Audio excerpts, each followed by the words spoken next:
Ce couple a été confronté à la sorcellerie le jour de leur mariage. Oui, vous avez bien entendu.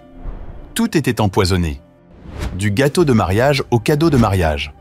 Le mariage devait être annulé, mais malgré tout cela, il a eu lieu. Avant même le mariage, quelqu'un a pris leur contribution de mariage.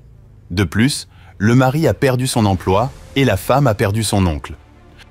Comme si cela ne suffisait pas, ils sont tous deux tombés malades après le mariage à cause du gâteau maudit qu'ils ont mangé et ont ensuite lutté contre une pauvreté extrême. Sans emploi, ni l'un ni l'autre, la vie après leur mariage était misérable. Sans autre option, le mari a commencé à vendre des œufs dans les rues dans l'espoir de joindre les deux bouts.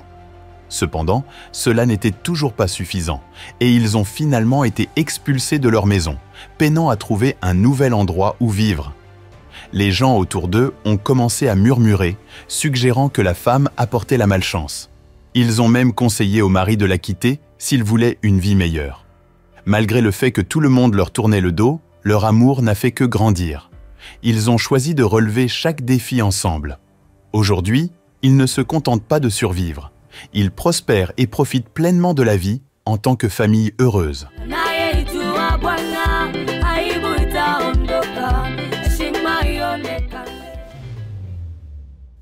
Cela vous fait vous demander, pourquoi ont-ils affronté tous ces défis? La sorcellerie en était-elle la cause? Certaines histoires sont difficiles à croire. C'est pourquoi j'ai dû rencontrer ce couple en personne pour entendre leur histoire moi-même. Je m'appelle Justine Godfrey et je suis née et j'ai grandi à Machakos, au Kenya. Depuis que je suis jeune, j'ai une passion pour le chant. Les gens ont toujours admiré et apprécié mes mélodies depuis mes années d'école primaire. Après avoir terminé le lycée, j'ai décidé de poursuivre la musique comme carrière.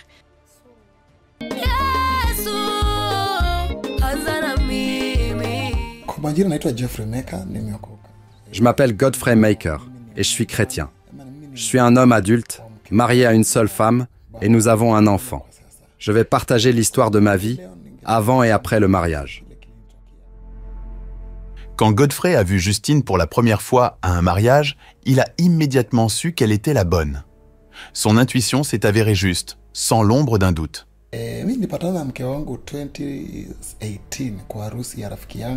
Nous nous sommes rencontrés au mariage d'un ami, où nous faisions tous les deux partie d'un groupe de danseurs. Je n'ai pas pu m'empêcher de la remarquer dans sa longue robe, surtout quand elle chantait. À ce moment-là, je me suis dit, « Mon Dieu, c'est elle ».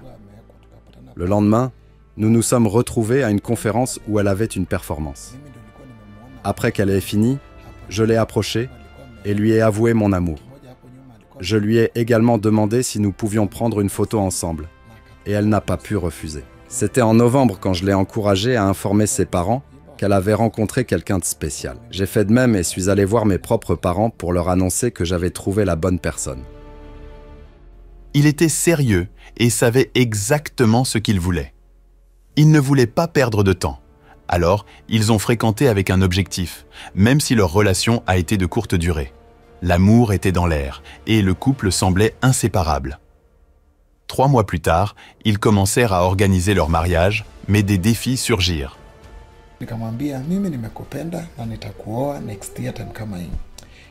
J'ai informé Justine de nos plans de nous marier l'année suivante. Et les préparatifs ont rapidement commencé. J'ai payé la dot et tout a été arrangé. Nous avons choisi la cousine de ma femme pour recevoir les fonds de mariage via divers groupes WhatsApp. Nous avons sécurisé le lieu et notre maison à Kitengela était prête. Le mariage était imminent.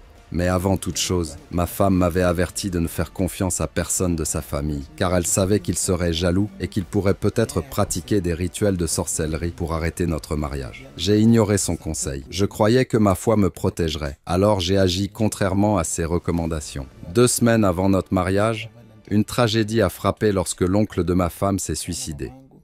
Pendant les funérailles, la cousine responsable de nos finances a demandé de l'argent, que je lui ai donné sans hésitation et sans consulter ma femme.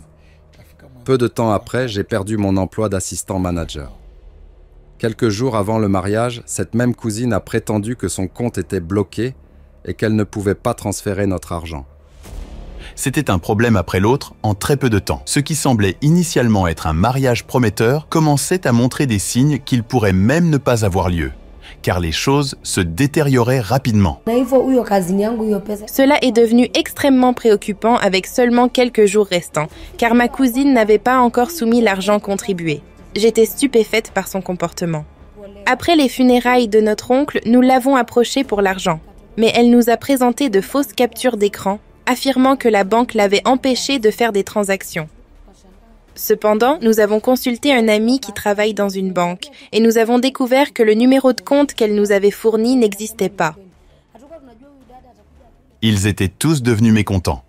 Ils regrettaient d'avoir placé leur confiance en quelqu'un d'autre et se demandaient pourquoi ils ne l'avaient pas fait eux-mêmes. Le mariage approchait rapidement et ils n'avaient que quelques éléments en place. Ils étaient sur le point d'abandonner et d'annuler le mariage lorsque quelque chose d'incroyable s'est produit. Nos amis les plus proches se sont rassemblés et ont contribué tout ce qu'ils pouvaient. Certains nous ont prêté leur voiture, d'autres ont acheté des chapatis et d'autres ont acheté le gâteau. Ils ont tous prêté main forte de différentes manières, permettant d'avoir un mariage simple avec le plus petit budget possible. Car rien ne pouvait nous arrêter.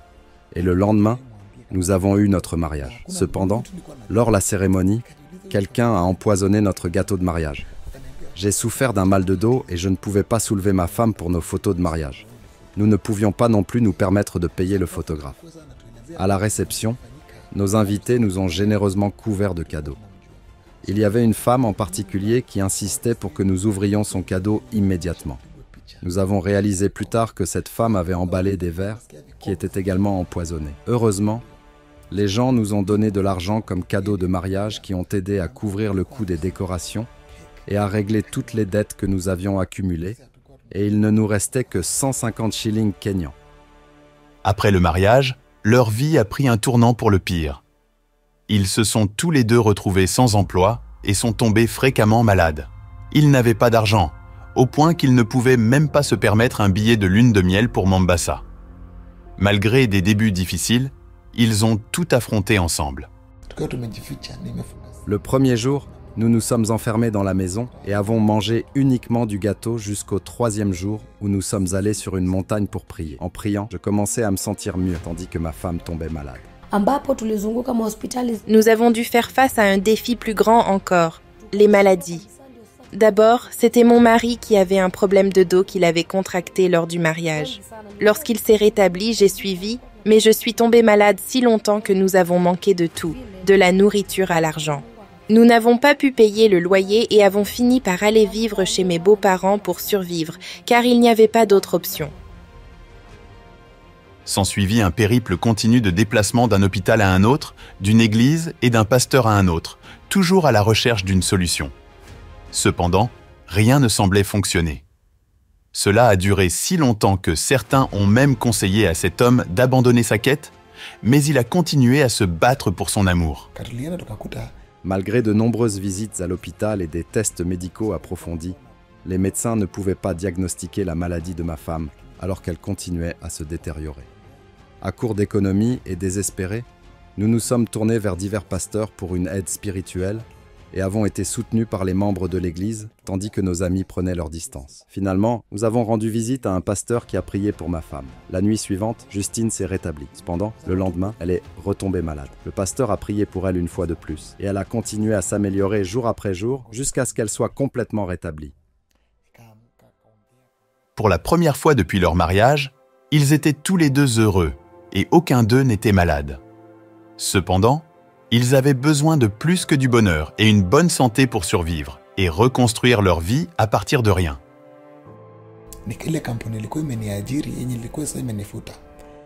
Sans emploi et ayant besoin de survivre, j'ai commencé à vendre des œufs dans la rue.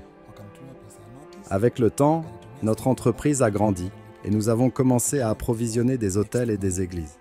C'est pendant cette période qu'un apôtre m'a approché, alléguant que nos difficultés passées était la conséquence d'un cadeau maudit que nous avions reçu lors de notre mariage.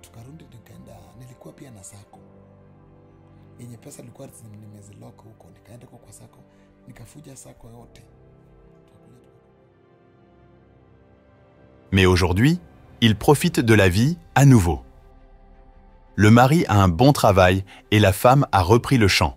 Dieu les a bénis avec un enfant et ils sont maintenant parents. Il est clair que ce qu'ils ont traversé les a renforcés au lieu de les déchirer. En priant, nous avons découvert que la plupart des défis auxquels nous étions confrontés étaient dus à la sorcellerie. Les détracteurs se sont réjouis pensant que mon heure était venue, mais grâce à Dieu, ma vie a été sauvée. Maintenant, je suis heureuse d'annoncer que j'ai retrouvé ma vocation et que j'ai une chaîne YouTube appelée Justina Geoffrey TV. J'y mets tous mes contenus, y compris les nombreuses chansons et vidéos sur lesquelles je travaille actuellement. Pour nous soutenir, veuillez visiter notre chaîne et trouver un moyen de vous connecter avec nous. Je conseillerais aux personnes confrontées à des défis d'identifier d'abord la cause racine. Comme le dit la Bible, vous connaîtrez la vérité et la vérité vous libérera. Ensuite, il est important de croire en Jésus. Grâce à la prière et au soutien, nous avons eu une seconde chance et j'ai pu trouver un emploi pour subvenir aux besoins de ma famille. Je suis vraiment reconnaissant. Godfrey et Justine ont traversé l'enfer après leur mariage. Ils ont été testés jusqu'à la limite, mais le couple n'a jamais cessé de croire l'un en l'autre et n'a jamais cessé de s'aimer. Maintenant, ils sont plus heureux que jamais. Dans un monde plein d'incertitudes, ils nous rappellent qu'ensemble, nous pouvons surmonter n'importe quoi. Merci d'avoir regardé, c'est Afrimax Français.